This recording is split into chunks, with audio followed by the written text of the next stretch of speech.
El mundo se estremeció con el monstruo de Francia, Dominique Pelicot, un hombre que durante años drogó y violó a su esposa y permitió que cerca de 50 hombres abusaran de ella, convirtiendo su hogar en un escenario de horror. Tristemente no hay que ir tan lejos. Una psicóloga colombiana vivió una pesadilla similar. Nuestra invitada, Ángela María Guerrero, sobrevivió a la manipulación y al abuso de su primer esposo. Decidió transformar ese dolor en fuerza, en voz y en sanación.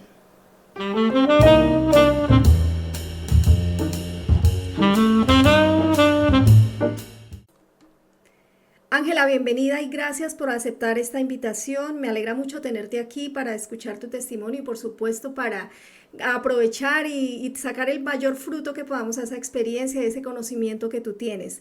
Gracias. Consuelo, muchísimas gracias a ti, el honor es mío y que yo pueda con lo que voy a decir de aquí en adelante ser de ayuda para otras mujeres es fantástico. Ángela, fuiste víctima de violencia intrafamiliar de un hombre narcisista. Cuéntanos un poco de esa etapa de tu vida. Eh, Viví con él una relación de noviazgo 4 años y alguna vez cuando ya le terminé, pues él sencillamente buscó a mi familia, les dijo que yo ya había perdido mi umbral de virginidad con él y que era obligatorio casarse conmigo y pues mi familia puso el techo, el grito en el techo y sí, la niña se tiene que casar, me organizaron la fecha de la boda, todo fue así y me casé prácticamente obligada. En mi casa existía la cultura de que si no tienes dinero, pues tú no puedes salir adelante y si no tienes ciertas cosas, pues no. Y esta persona pues tenía cierto flujo de caja, cierto efectivo y pues era muy mandón y era muy líder, digamos, se mandaba mucho y esto impactó mucho. Me caso, pero ya a los pocos meses empieza la tortura.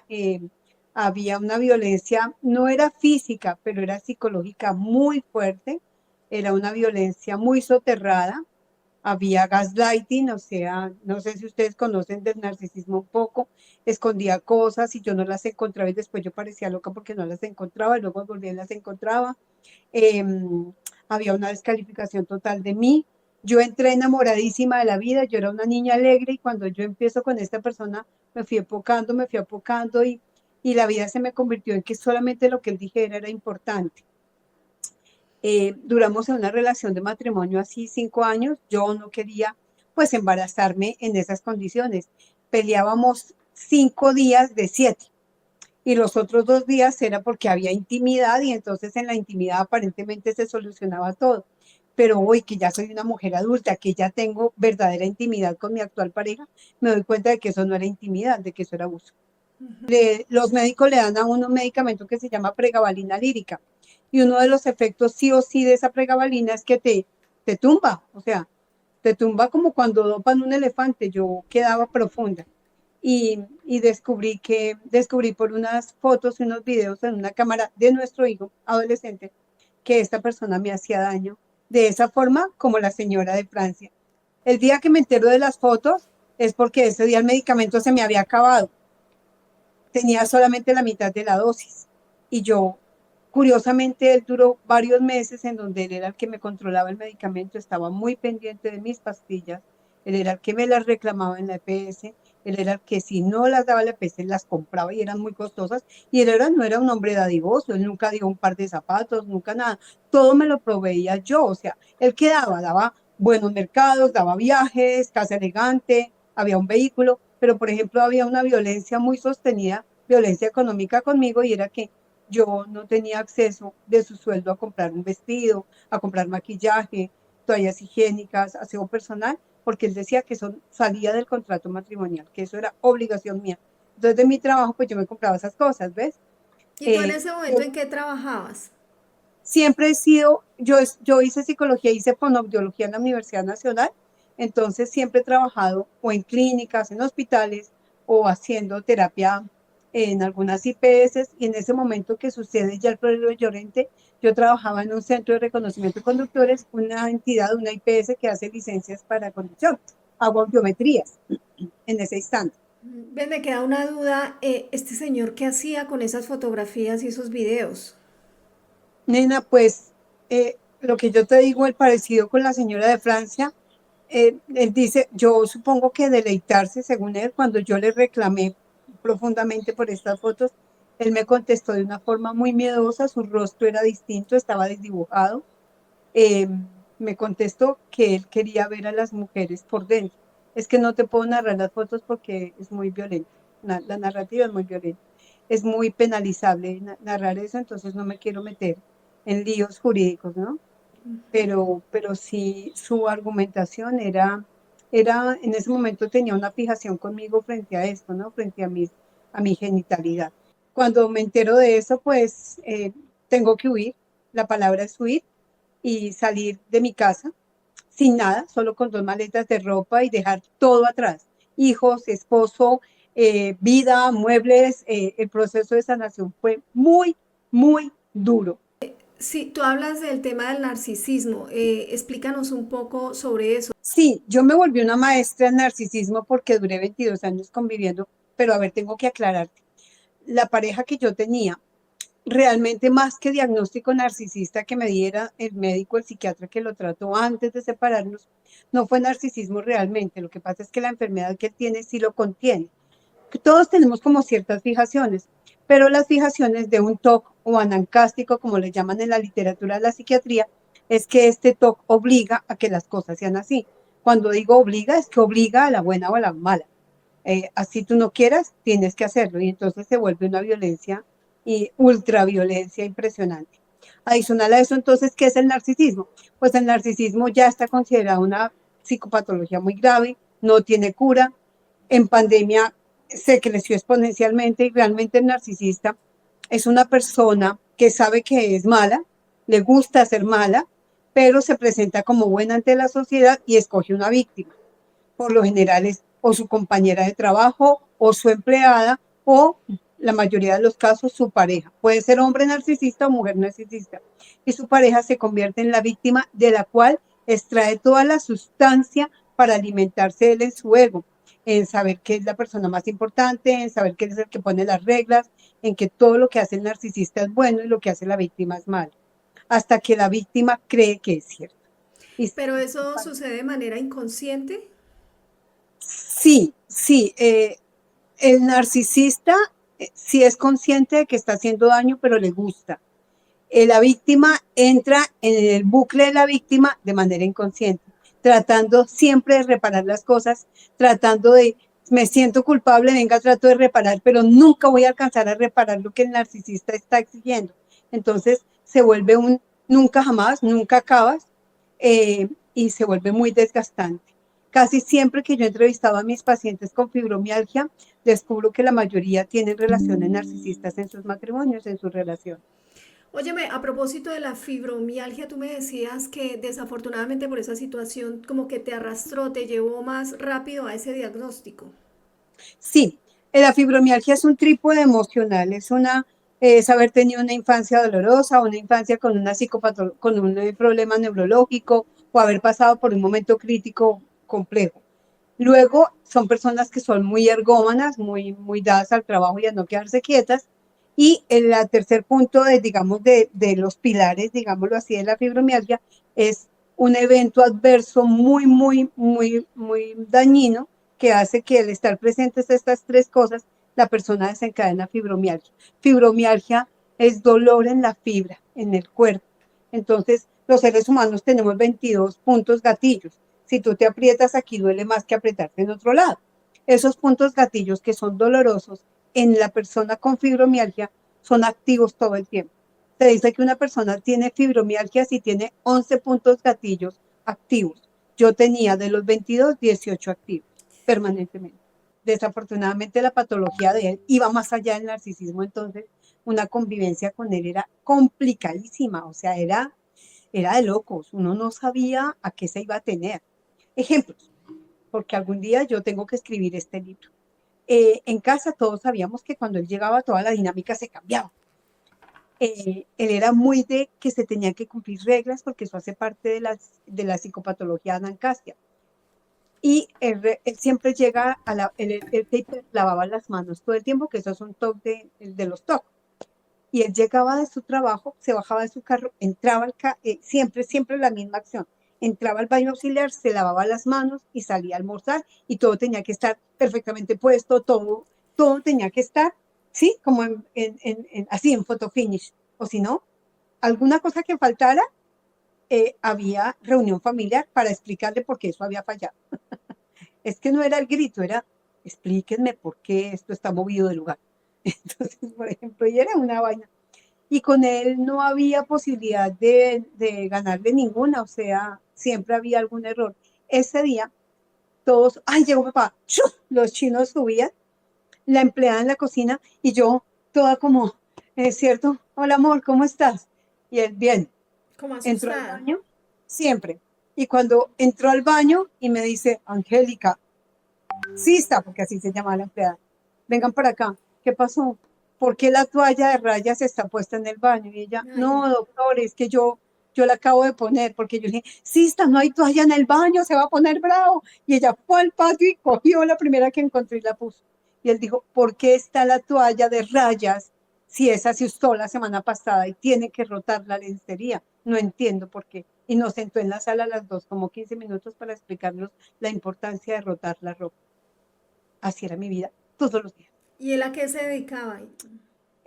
Desafortunadamente para mí, él era abogado penalista, había sido fiscal sin rostro, había sido eh, un abogado que había trabajado en estupefacientes en la Dirección Nacional de Estupefacientes y sabía la mezcla y la interacción de estupefacientes, conocía del tema, o sea, sabía mucho, sabía de inteligencia, sabía de bloquear correos, de vigilar llamadas.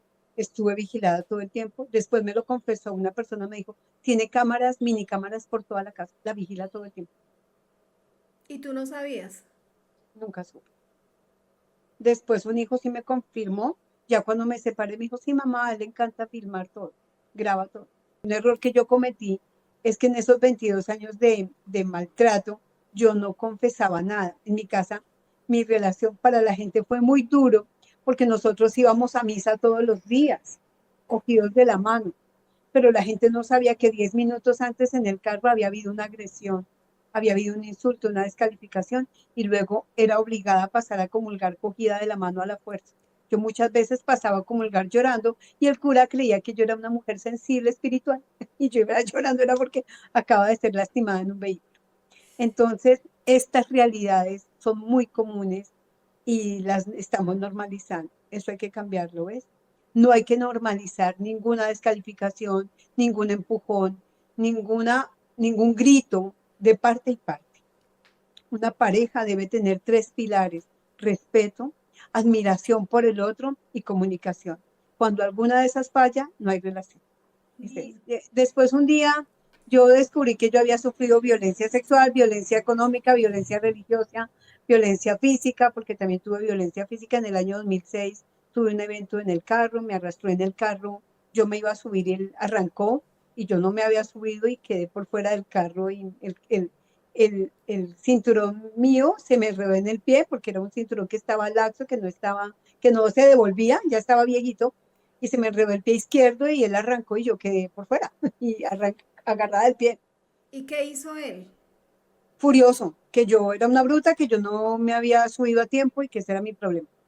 Y pues en ese momento estábamos en Bogotá, yo quedé en shock, yo no dije nada y al otro día cuando me dolía la cadera por el accidente fui a prepaga porque era una señora bien que iba a prepaga en ese momento.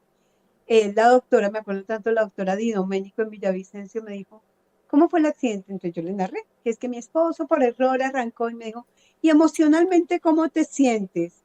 Cuando ella me preguntó eso fue como si hubiesen abierto un grifo que se le soltó la manilla. Empecé a llorar desesperada y le dije que quería huir de mi casa, que me protegiera, que sentía miedo. Y me hospitalizaron en esa vez porque estaba muy ansiosa. Estuve una semana hospitalizada. Mientras estaba hospitalizada, él cogió a los chicos y se fue de viaje. Y yo quedé hospitalizada sin red de apoyo, solita. Él fue al hospital y me dijo, no le vayas a contar nada a tu familia. Yo sé que el responsable soy yo, pero no les vayas a hacer daño a ellos. Si les cuentas, eres perversa porque les vas a hacer daño a ellos. Ellos no tienen por qué sufrir lo que nosotros estamos sufriendo. Y yo, ok. Y yo seguía tomando pregabalina. Entonces yo era un zombie.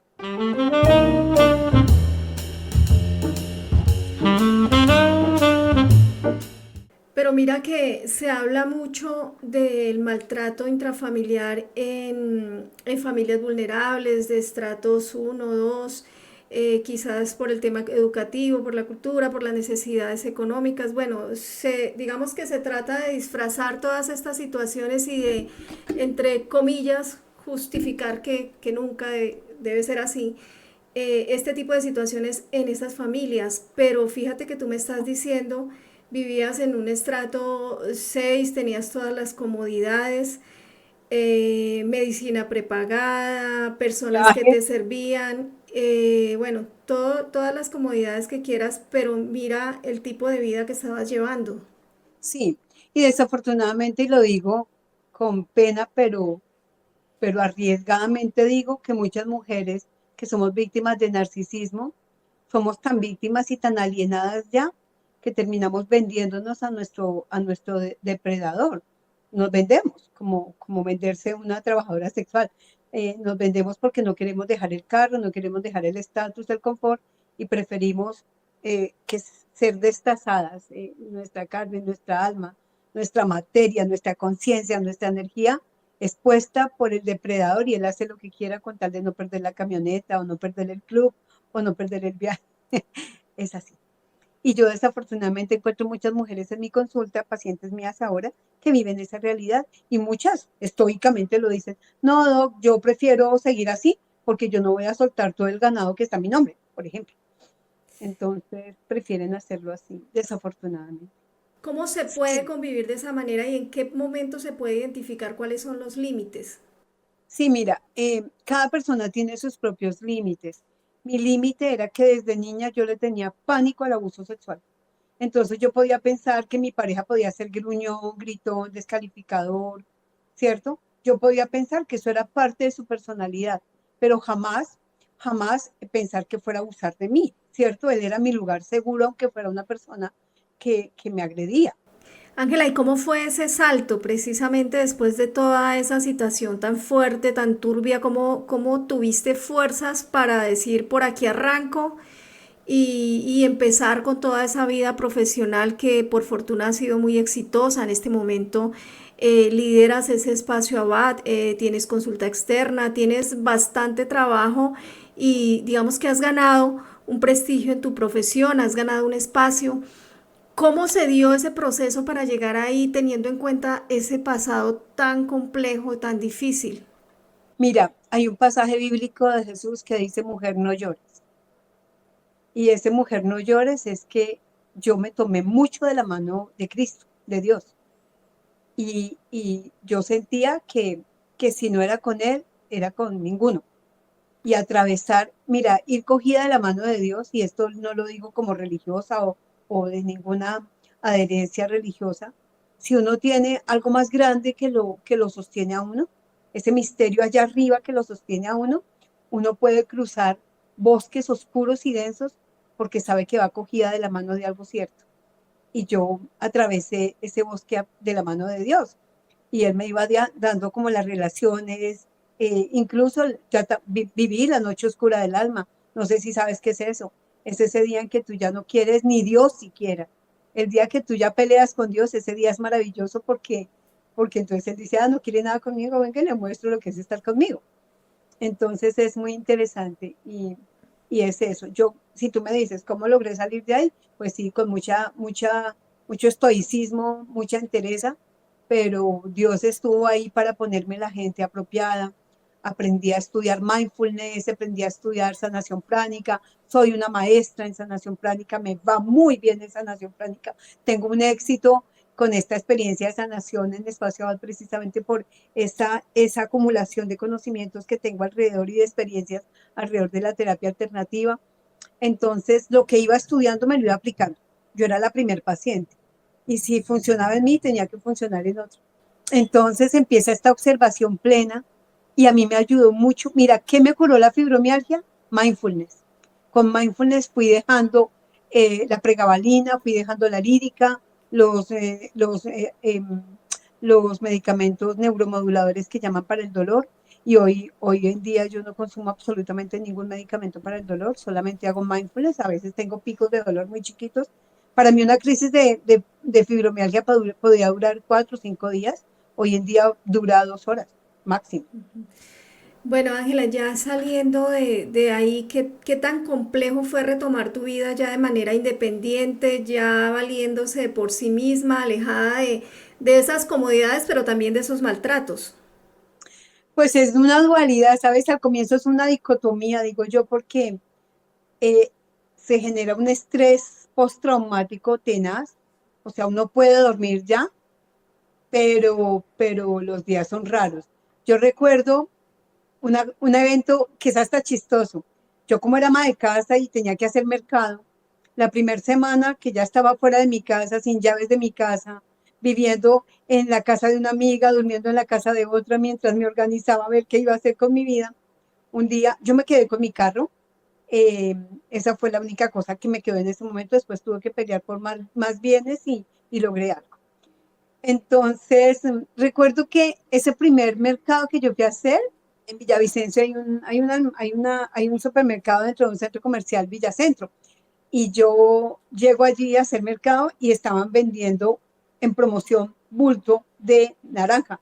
Y yo ya iba a comprar el bulto de naranja automáticamente porque pues yo era una ama de casa que cuando había promociones para los chicos, pues venga y compremos. Cuando algo me prende, me dijo, venga, pero usted qué va a hacer, está loca. Y empecé a dar vueltas por todo el supermercado y el corazón me latía, yo no sabía qué mercar. ¿Y ahora qué voy a mercar? ¿Cuántos años tenían tus hijos en ese momento? Ya eran grandes, yo aguanté mucho porque yo no quería dejar a mis hijos pequeñitos sin papá. O sea, esa imagen de que los niños se educan mejor con papá y mamá. Mis hijos tendrían como 12, no, como 13 y 15 años más o menos. Ya estaban grandecitos. Plena adolescencia. Sí, pero fíjate que uno cree que siendo adolescentes ya van a tener criterio. Yo decía, no, pues ya los niños van a estar conmigo y me van a acompañar en esto y me van a defender, son varones. Y resulta que pues los niños fueron educados en vivir bien. Y pues vivíamos en una casa con piscina, con empleada, y de pronto irse con mamita a vivir a una piecita, a un apartamentico, a no comer bien, los amenazó que los sacaba del colegio bilingüe y que les quitaba todos los recursos. Si se iban conmigo, pues los niños hoy los comprendo, antes no lo justificaba, pero hoy los comprendo, pues decían, no, tenemos que quedarnos con papá porque pues mamá parece que tiene muchos novios y papá sí es bueno y papá nos da colegio y nos da esta casa linda y la empleada le va a pagar más sueldo. Y él les dijo, su mamá se va a ir, pero no se preocupen que se queda María la empleada y ella nos ayuda con la cocina. Y así fue. ¿Y ellos De hoy hecho, en día están conscientes de todo lo que sucedió en esa época? ¿Ya saben? hasta ahora están como aterrizando y uno tiene 30 y el otro tiene 28. Hasta ahora están volteando a mirar a mamá a decir, Tesa, eres una Tesa, ¿cierto? Perdónanos, éramos muy niños, dicen ellos, no teníamos miedo y no sabíamos qué hacer. Y ahora pienso que fue mejor así, Consuelo. Si yo me quedo en estas circunstancias, enferma, con fibromialgia, con 2 niños, ¿cómo lo sostengo, ves? Económicamente. Y me permitió a mí sanarme esos tiempos de soledad, de silencio. El silencio como sana, Consuelo. El silencio sana. Y el apoyo de otras mujeres y la sororidad, ¿cierto? Esas palabras tan lindas. La sororidad es apoyarnos unas con otras, no justificar la violencia, no justificar el maltrato, las peleas entre nosotras que ahora son tan comunes, el ponernos en esas competencias, eso no nos favorece a ninguna, ¿ves? Entonces, hoy en día rescato esa vida de atrás, la crianza con mis hijos fue encantadora. Repetiría esa crianza 10 veces, el embarazo fue genial, tener a esos niños en mis brazos, la alimentación consciente, o sea, fue muy rico, fue muy rico. Y ya, ahora estoy viviendo una vida en paz, una vida tranquila, eh, sé poner límites y sé decir no, sé decir sí con certeza y pues ya estoy un poco más equilibrada. Y es lo que enseño a hacer en mi terapia. Bueno, Ángela, vamos ahora a otro tema más agradable. Ay, por favor, sí. Hablemos de cómo y cuándo nace Espacio Abad. Hace más o menos, esto fue en el año 2012, 2013, que una amiga médica, que ella es médica de medicina nuclear, era paciente mía. Yo tengo un programa que se llama Sanación para Sanadores y estaba viviendo en Chile y me decía, Angélica, mire, aquí hay unos centros holísticos espectaculares, unos spa maravillosos y un grupo de amigos que eran Beatriz, Adolfo, Diana, me acuerdo tanto porque allá al fondo dice Abad. Abad, si tú lo buscas en Google, es Dios. Pero resulta que para este consultorio, Abad son las siglas de los que favorecieron este centro. Angélica, Beatriz, Adolfo y Diana. Espacio Abad es un lugar dedicado a ayudar a resolver conflictos de dolor físico no resuelto, dolor emocional, dolor espiritual, y se hacen en ese equilibrio, en ese tramoyaje entre toda la terapia alternativa que yo he estudiado en estos 30 años y mi formación como sanadora pránica. Estoy en el proceso de iniciar certificación internacional como sanadora pránica. Quiero viajar por todo el mundo haciendo sanación pránica y entonces ahí vamos. Por ahora, la sanación pránica internacional que hago es por videollamada. Tengo pacientes de Corea, de España, de Canadá, de Estados Unidos y los veo así. Bajo esta misma plataforma me encuentro con mis pacientes y también tengo aquí consulta presencial. Una consulta en espacio dura de 2 a 3 horas aproximadamente y son terapias muy densas, pero son maravillosas, absolutamente maravillosas. Ese es Háblanos un poco de esas, precisamente de esas terapias alternativas, cómo son, es decir, cómo funcionan y qué tan reales son, porque están muy de moda, ¿no? Sí, mira, esa pregunta es muy interesante porque para mí no fue fácil ser terapeuta holística y sanadora pránica, primero porque yo había sido monja, pues soy católica, entonces tenía unos sesgos muy claros frente a cosas que no parecieran New Age y todo esto, ¿no? Entonces pasé de un convento a la Universidad Nacional y allí pues a tirar Sparkies, como dicen, a divertirme y aquí tienes este producto de una religiosidad muy abierta, muy ecuménica y por eso en Espacio Abad yo soy una mujer que hace oración, mis oraciones propias, extremadamente mariana, pero confío profundamente en que las propuestas budistas, por ejemplo, o de Lao Tse o estas cosas son interesantes. No se igualan nunca a Cristo porque ninguno de ellos resucitó, Cristo sí. Entonces, para mí Cristo pues es mi prioridad siempre, es mi maestro, es mi guía, pero no desconozco los anclajes de otras disciplinas y de otras búsquedas. Y pues yo abro la puerta del consultorio de la casa y ya adentro acontece, porque no es que yo sane a las personas, es que las personas en esa diatriba que van contando y vamos mirando en la línea de tiempo cuál es el dolor, si es emocional, si es físico, orgánico, si es mental, si es espiritual, pues vamos mirando. ¿Y cómo lo hago aquí? Pues como con ese popurrí de alternativa que yo tengo. Entonces la persona me dice, no, es que tengo un problema con un tumor en los senos. Entonces yo hago reflexología en el punto de los senos y la persona se cura, más sanación pránica, más otras técnicas. No hemos hablado de tu faceta de escritora, cuéntanos un poco. La fascinación. Pues es que escribir empezó como un deleite y espero que algún día de verdad sea una pasión, porque pues trabajo mucho como terapeuta y en mi trabajo pues de empleada en una OPS no me da todo el tiempo que quisiera para escribir, pero he publicado ya 4 veces y en este momento tengo 4 libros inéditos. Uno de esos es este libro que va a hablar de esa historia que tuve frente a la patología de esta persona. Es un libro muy interesante que se está haciendo a 4 manos con un psiquiatra. El psiquiatra escribe la parte clínica. La mitad del libro es como la taxonomía de hacer el checklist de saber si mi familiar tiene esa patología para que la gente sepa de qué se trata. Y el tercer cuerpo del libro son 14 microcuentos que narran cómo es esa patología en forma muy jocosa, muy abierta, sin señalamientos, sin drama, muy divertida. Quiero que esto se vea bien. No quiero quedarme en la narrativa del oscuro y de la tristeza, pero sí que los estudiantes de psicología, de psiquiatría, que los mismos médicos, que los pacientes de esta patología y que los familiares tengan por lo menos una pequeña luz de saber qué es esta enfermedad tan rara y desconocida dentro de la psiquiatría, porque no se conoce realmente. Háblanos un poquito de ese amor bonito que tienes hoy en día.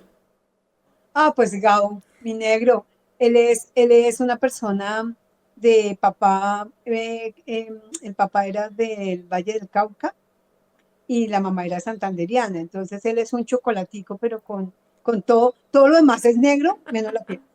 Pero en realidad, de verdad, este es un momento muy bonito para decir que sí se puede amar, que esta persona es muy respetuoso, muy dadivoso, muy protector, es carismático, es hiperkinético, él no se está quieto, entonces a veces no, pero para mí es genial porque yo trato de estar muy quieta y él es el que me mueve también y bailamos salsa, nos conocimos en el mundo de la salsa, había un club de salsa y nos conocimos allí. Bueno, Ángela, si tú quisieras darle un regalo a las mujeres o en general a las personas que vean este contenido frente a su vida emocional, a todo este tipo de situaciones que tú conoces, llevas más de 30 años de experiencia tratando pacientes con infinidad de situaciones, infinidad de casos. ¿Cuál crees que sería quizá un regalo para darles, una técnica, unos tips? No sé, ¿qué les darías?